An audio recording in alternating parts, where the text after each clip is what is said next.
Bueno, buenas tardes, Isabel Buenas tardes, Pastor. chicas. Buenas Acá tardes. ¿Cómo estamos va?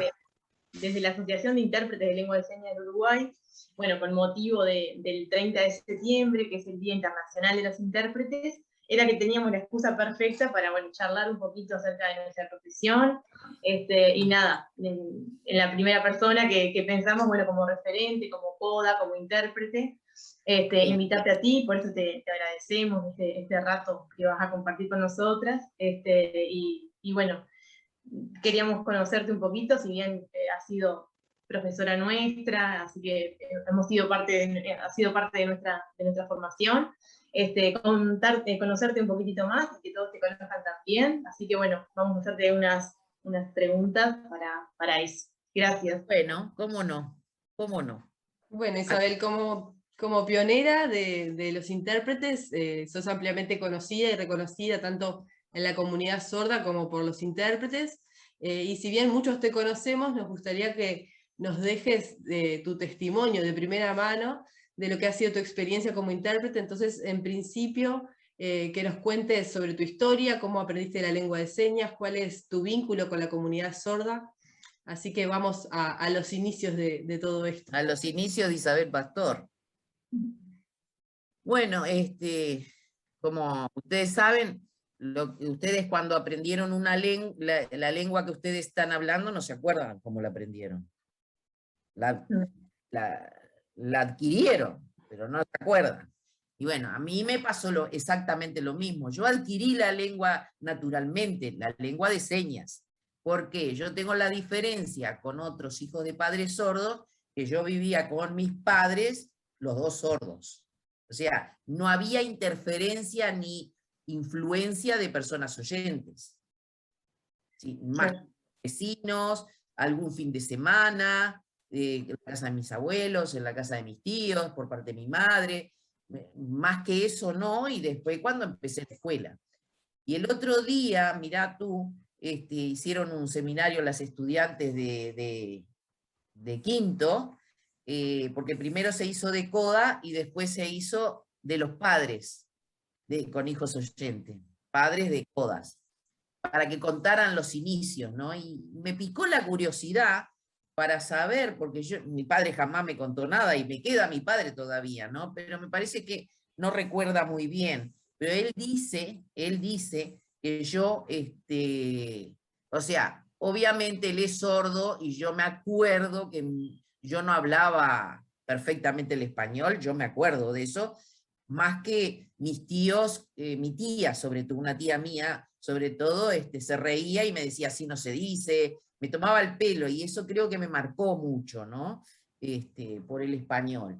Pero en realidad, mi padre dice que yo al año ya estaba hablando lengua de señas. Yo hablaba, no balbuceaba, hablaba, que ya es, o sea, una cosa que vos balbucees, como balbucean los niños que hablan mal, evidentemente yo hablaría mal en lengua de señas, pero hablaba.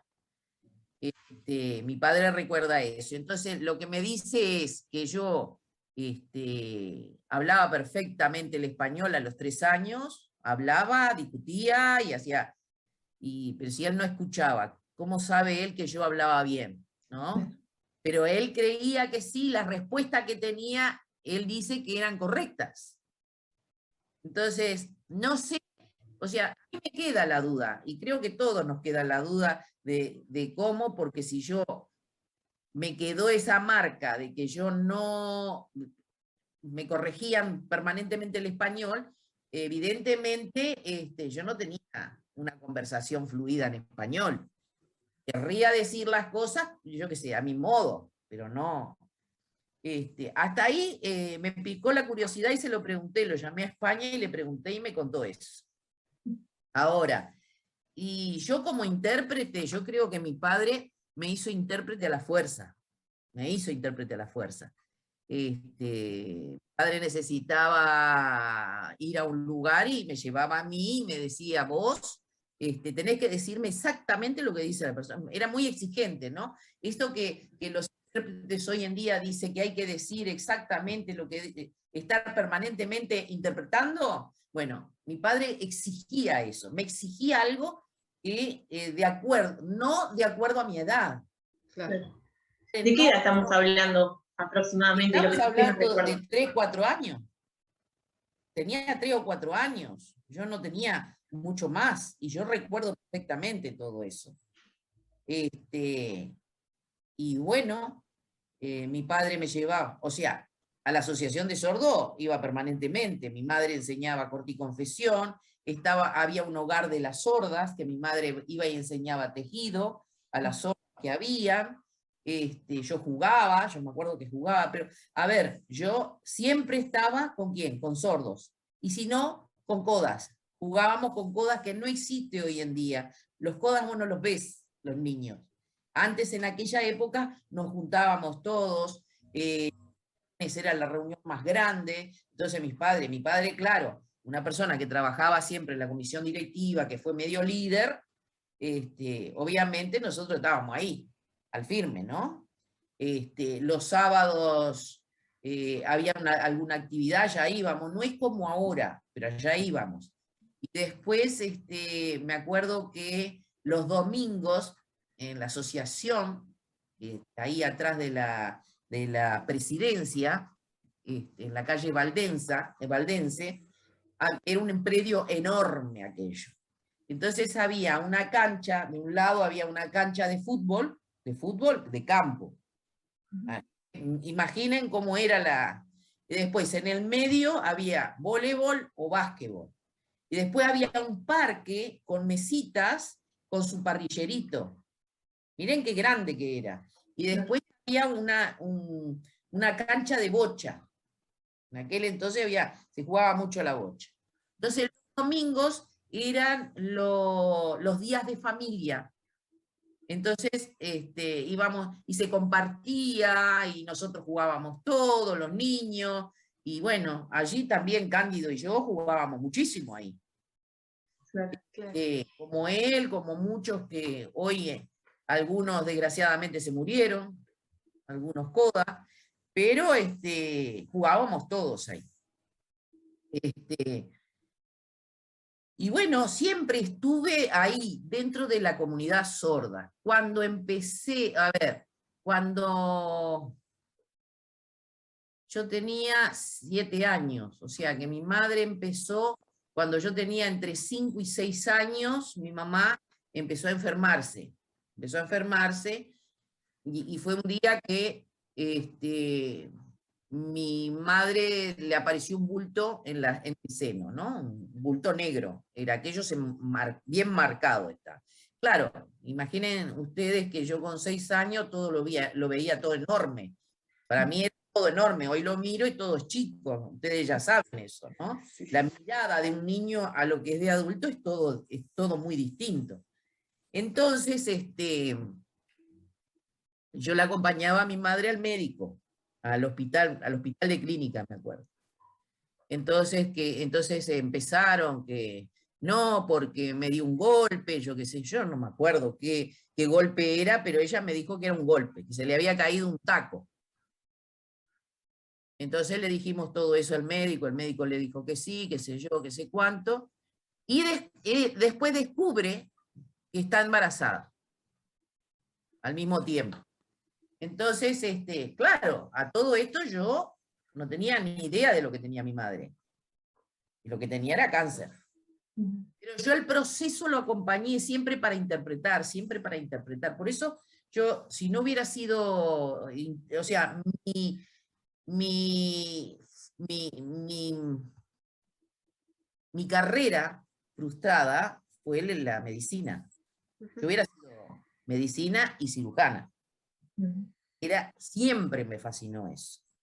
Entonces yo iba y las enfermeras ya me conocían, ¿no? Y me llevaban para atrás, me hacían llenar, aprender a llenar me acuerdo que era un cartón gris, que yo tenía que escribir los nombres y todo lo demás. A todo eso yo tenía 5 o 6 años. Entonces, y bueno, la empecé a acompañar, a mi madre, acompañar. Me acuerdo que una vez le mandaron a hacer un estudio. Recuerden lo que yo les digo, tenía 5 o 6 años, o sea que para mí todo aquello era grande. y yo me pareció ver, o sea, para mí yo vi fue un seno arriba de una mesa, y para mí era una jeringa así de grande y una luz así de grande. Pero una jeringa grande que se le pinchaban ahí en ese bulto. Pero eso, yo me acuerdo de eso porque me impresionó. Claro, me impresionó y yo tenía que explicarle a mi madre todo lo que tenía que hacer, que estuviera tranquila, que le iban a hacer esto, que le iban a hacer aquello. Y cuando veo eso, obviamente, ya te vas dando cuenta que yo ya estaba haciendo de intérprete. De mucho antes. Cuando mi padre, por ejemplo, se enfermaba, y eso yo creo que lo conté 1000 veces, que un día se enfermó y tenía que avisar a que le mandaran un médico, y tuve que ir hasta la esquina de mi casa, que había un bar, que era el único lugar donde había teléfono, y yo me subí arriba a un banco, y era un teléfono de esos grandotes, pesados, que apenas podía agarrar yo el tubo, y quería discar y no podía. Entonces, pero yo en la cabeza recordaba perfectamente el número. Yo no llevé ni un papelito. Con 3 años, yo no llevé papelito. Eso me acuerdo como si fuera ahora. Entonces yo le dictaba al dueño del bar y me tuvo que dictar él. Entonces lo único que me acuerdo que le dije, mi papá necesita parte médico que venga. ¿Quién es tu papá? Me dijeron. Ledo Pastor. Muy bien, gracias. Corté. Algo mal no hice, porque el médico vino. O sea, algo, pero me acuerdo como si fuera ahora. Ahora, yo no podía haber estado hablando perfectamente, porque parte médico, miren lo que dije, parte médico para mi papá. ¿Y quién es tu papá? Ah, tenés razón, Ledo Pastor. Ya está, punto, corté. Y bueno, o sea, entre años y años no recuerdo, pero sé que te digo porque mi hermano nació cuando yo iba a cumplir 7 años. O sea, unos meses antes de cumplir los 7 años nació mi hermano. Y mi madre estuvo casi un año internada. Pero en el interín yo iba siempre iba al médico, la llevaba, interpretaba y todas esas cosas. Y a la escuela iba de visita. Iba de visita.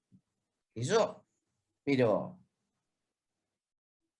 cuando nace mi hermano y le dan el alta a mi madre, que la operaron, le sacaron todo el seno, la vaciaron para que no siguiera creciendo eso del cáncer, y nació mi hermano, primero se lo quisieron sacar.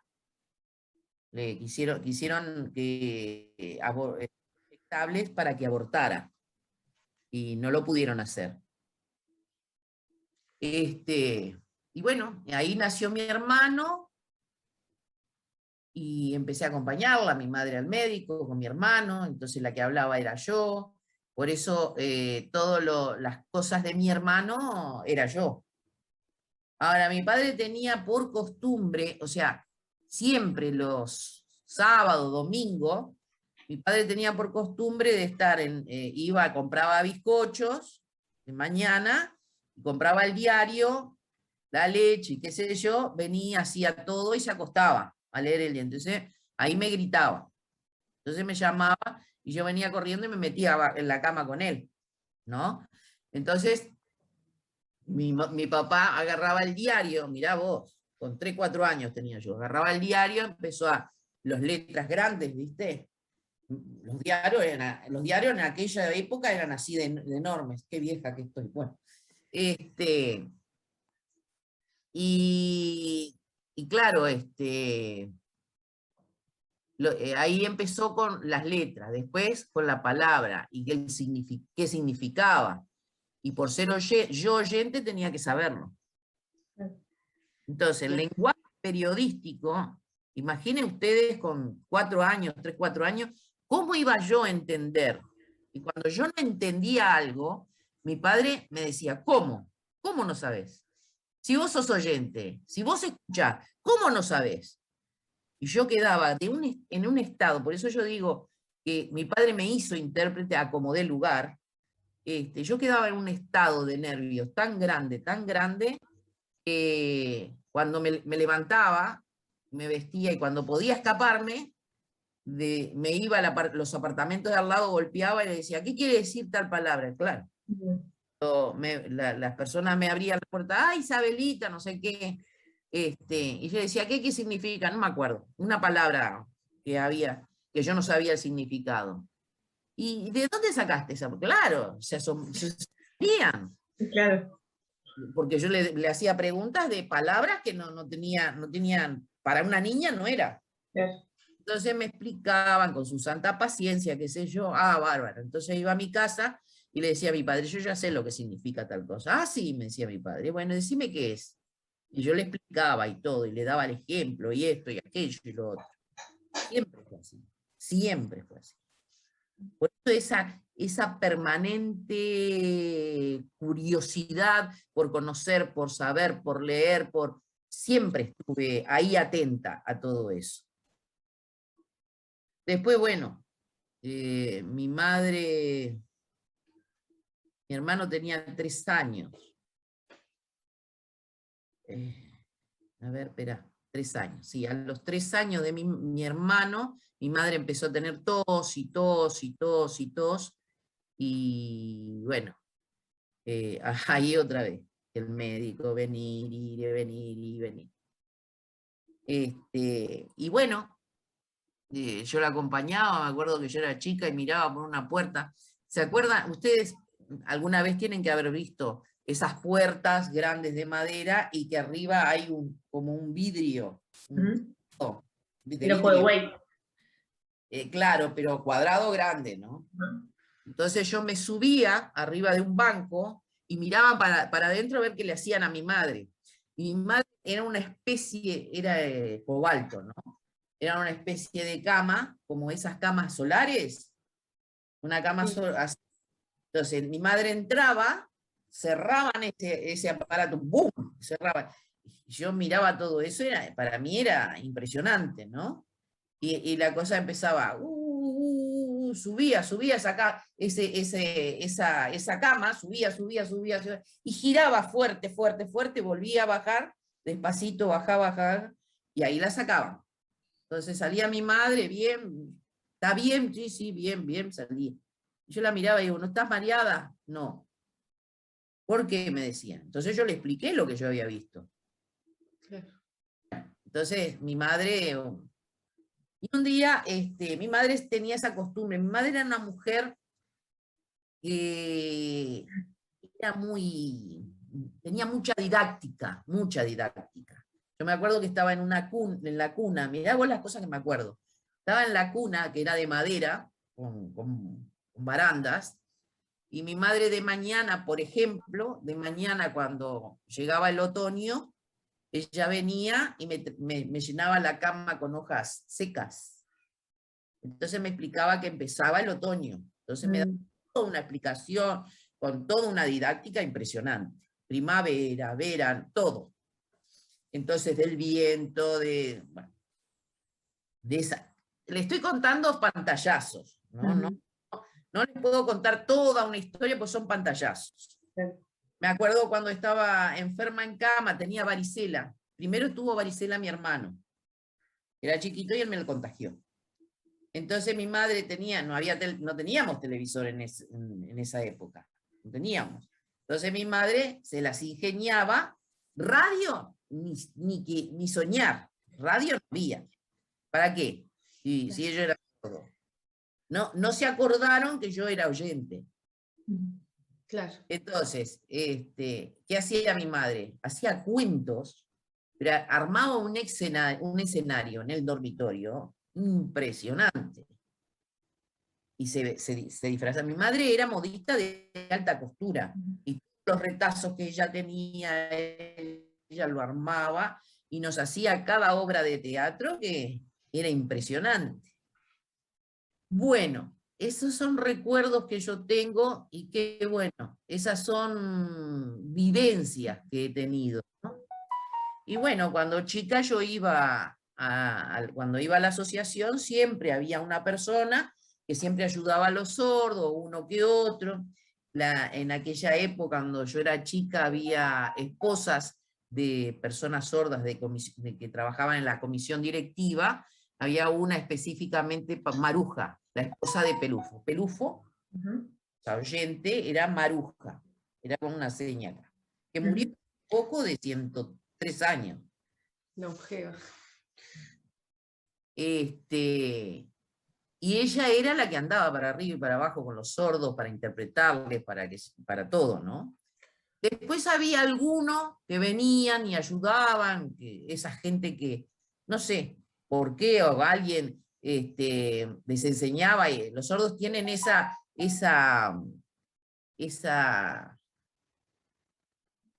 habilidad de ver alguna persona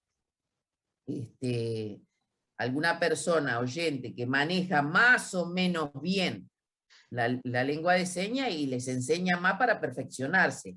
Y aquel que tiene mucho interés, qué sé yo, ahí lo cazaban y lo traían a la asociación. Y muchas veces han sido estafados, robados, etcétera. O hicieron una cooperativa, bueno.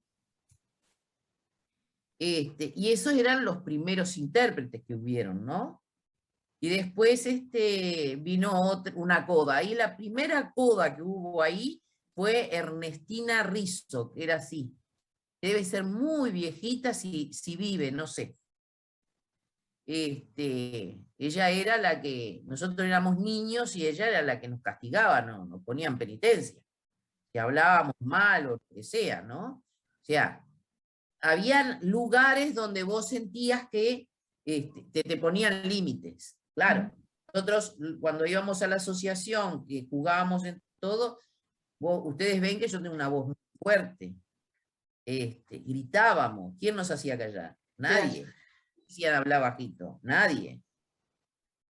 Son cosas que uno las vivió, ¿no? Esas cosas que uno hoy en día se da cuenta, y hay cosas que vos te das cuenta que uno actúa de tal forma que decís, esto es bien propio del hijo de padre sordo, ¿no? Y bueno, esos fueron mis primeros pasos de la vida. Y cuando tenía 11 años ya mi padre me había agarrado ya permanentemente de intérprete. Me llevaba para acá, me llevaba para allá. Entonces, habían cosas, por ejemplo, en la escuela me aburría. Porque claro, yo a los 8, 9 años hacía cálculos de porcentaje. Andá a la escuela a aprender 2 por 2. Te aburrías. Claro, yo lo acompañaba. Y mi padre tenía esa costumbre siempre de un sábado de mañana temprano, hacía eso que yo les digo, siempre hizo lo mismo. Me encantaban los cafés con leche de mi padre, porque eran los mismos que me daba mi padre. Y entonces, y empezaba, y yo me dormía un rato más. Entonces mi padre empezaba a hacer sus cuentas, siempre fue un tipo que hacía cuentas, su sueldo, la entrada, lo que gastaba, lo que salía. Tenía todo detallado, ¿no? Y un día, varias veces, Isabelita, en vez de decirme Isabelita, me decía Saplita. Saplita. Y yo cuando escuchaba eso decía, ¿a qué?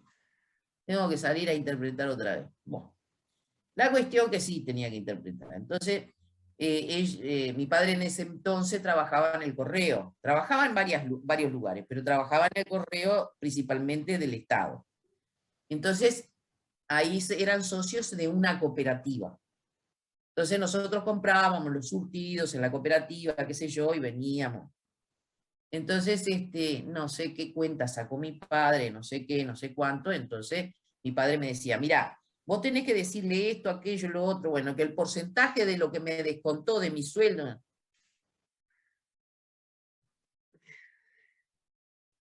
Muy bien. Entonces, mi papá dice que tal cosa, tal otra, bueno, ¿no? Y el hombre dice, no, explícale a tu papá que no, que eso fue descontado del otro mes, que no. Lo que hoy en día nosotros, bueno, todo eso yo lo tenía que interpretar. Entonces, mi padre en un momento dado se calentó tanto que le dijo, decile que es un chupasangre. Pero así, rojo estaba, ¿no? Y al final tuvo la razón él, las cuentas estaban mal hechas. Que es un chupasangre. Y yo empecé a esconderme atrás de él, de mi padre. ¿Qué hago yo acá? ¿Cómo le voy a decir eso? Yo sabía que eso estaba mal. ¿Cómo le iba a decir eso? Y entonces mi padre me agarraba y claro, mi padre era una chica, otra vez, mi padre tiene unas manos así de grande, yo le tenía terror a esas manos, le miraba las manos y si yo no le decía, me pegaban. Si yo le decía, pasaba vergüenza, me iban a esas cosas, ¿no? Que vive uno, ¿no? Entonces, bueno, tuve que decir.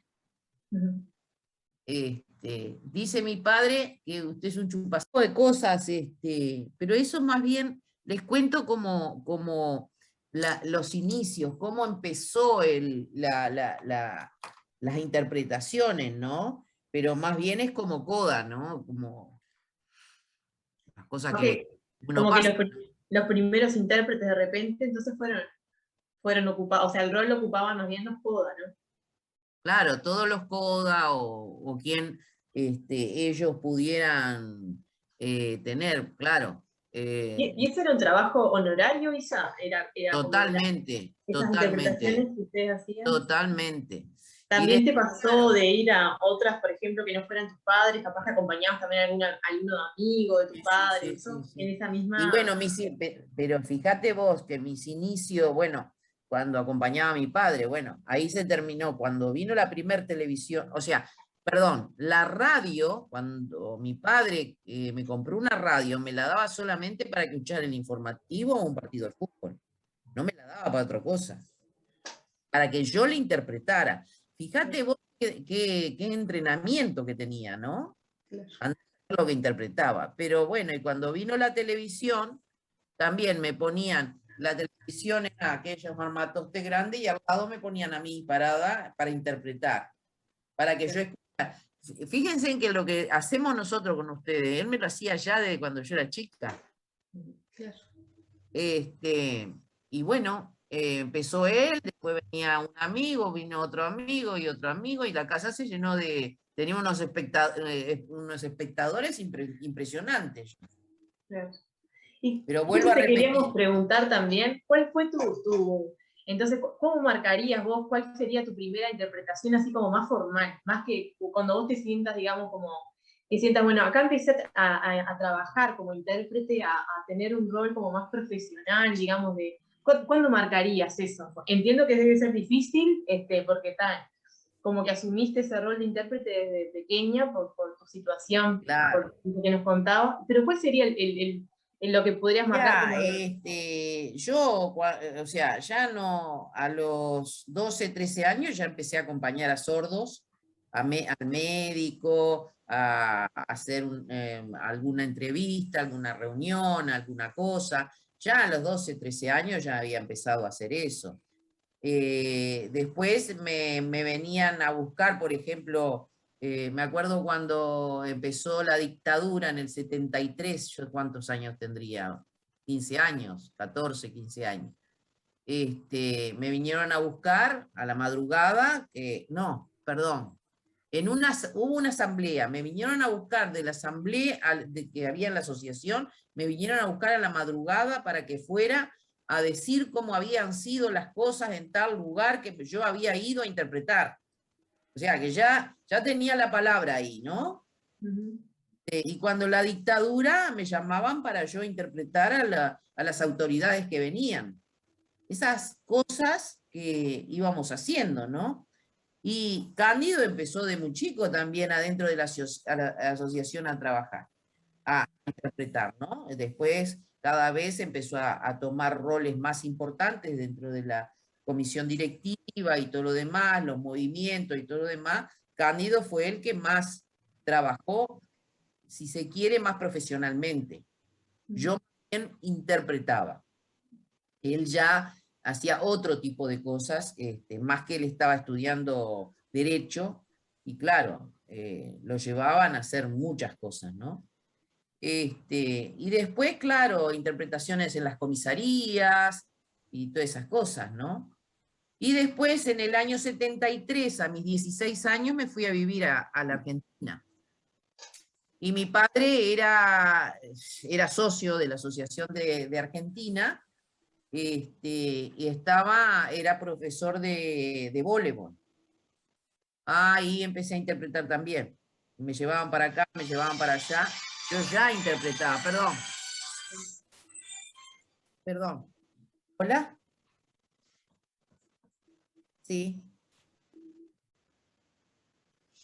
Bueno, y entonces en la Argentina también estuve acompañando sordos para un lado y para otro, interpretando, y después estudiaba, y estudiaba para perito mercantil, o sea que yo acá dejé el liceo en la época de la dictadura y me fui a la Argentina y estudiaba en la Argentina para perito mercantil. O sea, es la secundaria, pero con al terminar el perito mercantil vos podías ser maestra.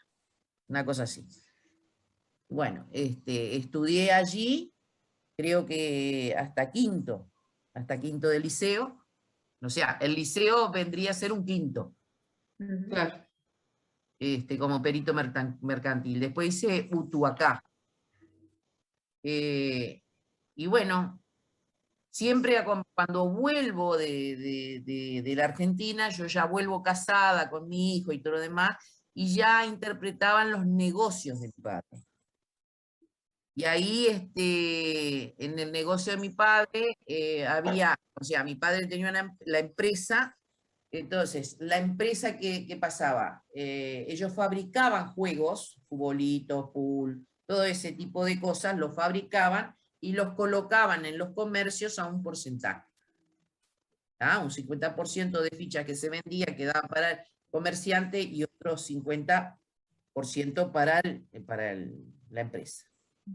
Entonces, cuando se sacaba un juego o alguien pedía para un local para poder colocar y qué sé yo, bueno, esas cosas, mi padre puso un teléfono en la casa y yo tenía que atender el teléfono.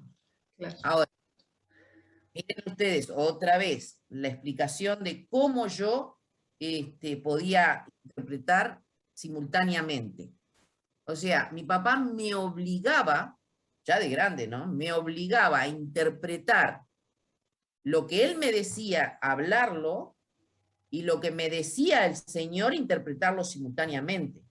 Ahora, en el teléfono se cruzaban. ¿Viste cuando ustedes interpretan y hablan todos a la vez? Bueno, yo tenía que interpretar todo a la vez. Lo que él decía, lo que el señor me decía, todo a la vez. Y recordar lo que me decía el señor para explicarle a mi padre, para que mi padre entendiera. Y ya él, no, los socios también. No, porque fíjate que no puede ser, decirle que tal cosa, tal otra. Y señora, dígale que tal cosa, tal otra. Entonces, ese entrenamiento era tan grande, que cuando empecé a trabajar en la asociación, porque me vinieron a buscar y me llevaron para trabajar en la asociación, cuando yo empecé a trabajar en la asociación de nuevo, ya me hablaban 3, 4 y atendía el teléfono y no pasaba nada. Y contestaba a los 3, 4 y contestaba el teléfono. O sea, todas esas cosas las fui adquiriendo por el entrenamiento ese que yo les digo. Ahora, ¿qué pasó? Cuando yo vuelvo a la asociación en el 81, Cándido estaba solo, estaba muy solo, nos volvimos a reencontrar allí, estaba muy, muy solo, y entonces cuando yo me senté, me acuerdo en la comisión directiva, Cándido hizo ¡buf! Me tiró todo, de un saque me lo tiró. Entonces le digo, bueno, vamos a ir por parte, porque está bien que yo entienda todo lo demás, pero vamos por parte. ¿Qué es lo primero? ¿Qué es lo segundo? Explícame esto, explícame aquello, explícame lo otro. Cuando yo empiezo a darme cuenta de todas las cosas que hay que hacer dentro de la asociación, empiezo a trabajar una por una y voy sacando cosas. Pero ¿qué pasa? Ya los sordos me llevaban hasta para todos lados. Y o sea, a ver, yo siempre digo, yo no soy intérprete, porque yo resolvía los temas, problemas de todas las personas.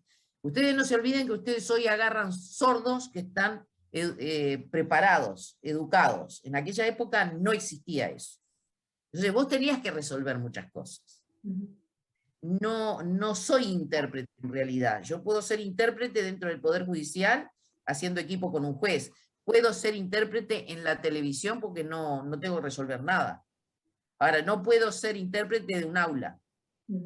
Estaría resolviendo las cosas, entonces el profesor no tendría nada que hacer ahí. Entonces, no es lógico que yo haga eso, pero yo sé que tengo mis limitaciones. Por eso la comunidad sorda en sí me toma como soy, como sorda, no como una intérprete. Yo no soy intérprete para ello. Ahora, las vivencias que yo he vivido dentro de la comunidad sorda, o en mi casa, con amigos, y que la historia se repetía. Yo miraba y se repetía, y se repetía, y se repetía. Siempre lo mismo. Esa vez cuando se puso el televisor en casa y se venían todos los sordos a ver cómo interpretaba yo el informativo, ahí ética. Ahí sí está la ética. No es decir, no, yo no, porque soy... No. Y como cualquier profesión. Entonces yo pienso que hay que analizar bien eso de, a ver, ¿hasta dónde? ¿Es tan estricto, es tan cuadriculado todo? No. O sea, las vivencias que yo he tenido, claro, hoy ustedes no la van a tener, y no las tienen, a no ser que se vayan al medio del campo y encuentren los sordos que yo veía antes. Pero eso ustedes no lo van a tener hoy en día. Espero que nunca los tengan. Espero que los sordos sigan teniendo una muy buena educación cada día más y mejor.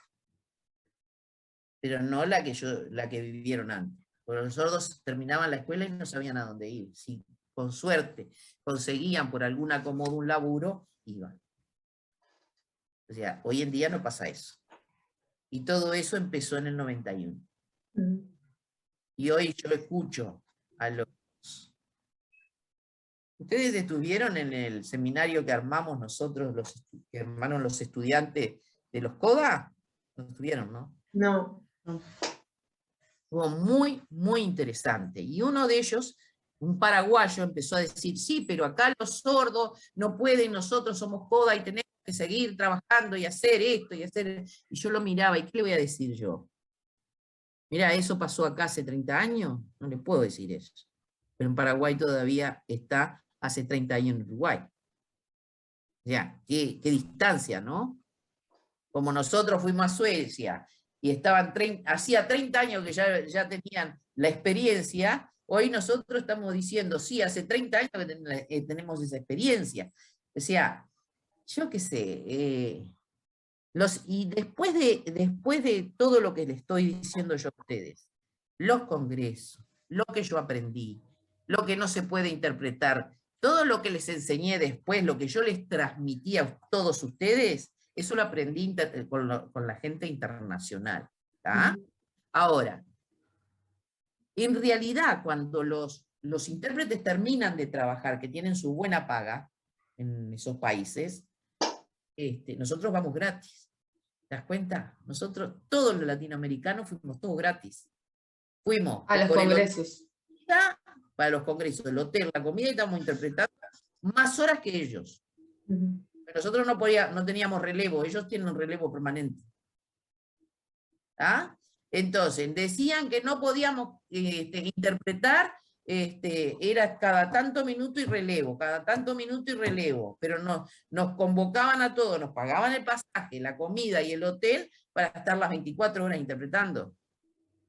O sea, escribo con la mano y borro con el codo. Pero, claro, como éramos todos CODA, dale para adelante. Vamos a seguir laburando. Y hoy, la última vez que fui a un congreso, todos esos mismos CODA que trabajamos y que nos encontramos y que nos vimos y que todo lo demás, hoy estamos todos en la misma edad que yo. Ya somos mayores. Ahora estás viendo gente nueva, pero que no son CODA. ¿Te das cuenta? ¿Y crees en este contexto entonces que es importante la formación? Por supuesto. Es muy importante la formación y la profesionalidad, por supuesto que es importante. Y más en estas épocas, ¿no?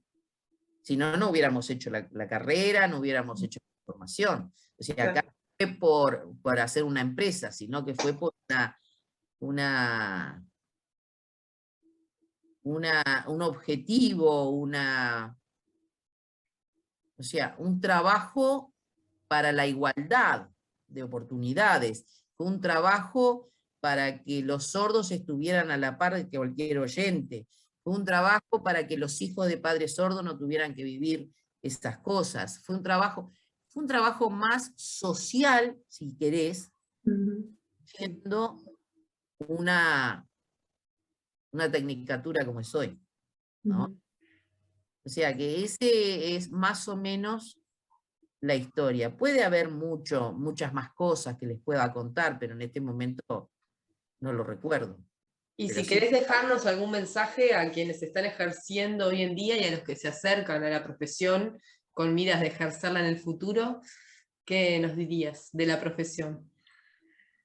bueno, que la profesión, primero que la profesión la tienen que tomar como una profesión, como tienen que ser muy profesionales, más que nada, pero no dejar de ser humanos. Y no usar la profesión como provecho propio para nada, sino que tener claro y ser consciente del trabajo que están haciendo. Porque es una gran responsabilidad que todas tienen, todas tienen esa gran responsabilidad, que es la de interpretar y que todo el mundo está en manos. O sea, un sordo nunca va a saber si ustedes están diciendo lo que están escuchando. Los oyentes no saben si están diciendo lo que están diciendo el sordo. O sea, miren ustedes qué poca responsabilidad que tienen. Es como dijo esa jueza, están todos en sus manos. O sea que hay que tomarlo con responsabilidad y con seriedad. Eso es lo primero y lo más importante que deben tener claro todos los intérpretes. Clarísimo, Isabel, muchísimas gracias por todo esto No, que por favor. compartiste. Podemos escucharte mucho tiempo porque todas las historias no tienen desperdicio No. ninguno. Hay Son cosas que 64 años nos de impactan mucho interpretación. también. Son 64 años de interpretación. Y lo que les puedo dejar y les puedo decir es, si queda mal en la palabra, no importa, pero yo siempre digo, traten de usarme. Yo soy el medio de las dos comunidades. Si ustedes quieren saber cosas o quieren, yo hoy no les puedo contar toda una vida, les conté y no pude resumir mucho, pero no pude y pude, ¿no? Tengo muchas cosas para contar, pero lo importante es que traten de usarme, que me traten de usar, porque yo les puedo dar todo lo que sé y hay sordos que les pueden dar muchas cosas y muchas cosas que ignoran. Yo estoy en los dos mundos. Entonces, de los dos mundos sé. Entonces hay que aprovecharme. Siempre me pueden aprovechar y pueden usarme siempre. Mientras yo viva, siempre estoy a disposición de lo que ustedes quieran. Muchísimas gracias, es un placer y también, nada, agradecerte la generosidad también de contarnos esas experiencias, esas vivencias que por supuesto que son íntimas, privadas y en realidad que nosotros Es hacerlo... importante que lo sepan. Es importante. Claro, creo que, o sea, era ese el objetivo también de la INSU, poder tener el registro también, que podamos también tener de primera mano la información, cómo ha sido la evolución o el paso del tiempo en nuestra formación desde nuestros inicios, que me parece que está bueno eso, ¿no? Importante saber de cómo empezó todo esto y nada, Y si destacar ustedes eso. quieren mirar, las actas del año 1871 de la historia de la comunidad sorda, lo que logramos nosotros hoy en día es la aspiración que tuvieron en 1871. Es eso. En realidad es eso. Cuando yo miro y veo lo que querían ellos, digo, pero acá está. Está. Los hoy en la comisión directiva no te llaman por favor a que nos hagas una carta, por favor, para ir a hablar por acá. Ellos no te llaman. Ellos son independientes totalmente. Ya no necesitan. Entonces, es importante eso. Es un gran logro. Y eso fue hecho con ustedes. Si no hubieran estado ustedes, este logro no hubiera existido. Mire qué poca cosa tienen ustedes. Es muy importante. Bueno, no tengo más. A celebrar nuestro día entonces. Sí. A celebrar. Feliz Intérpretes, día para 30. todos. Feliz día para Feliz día. todos. Bueno, buenas tardes, Isabel Buenas Pastor. tardes, chicas.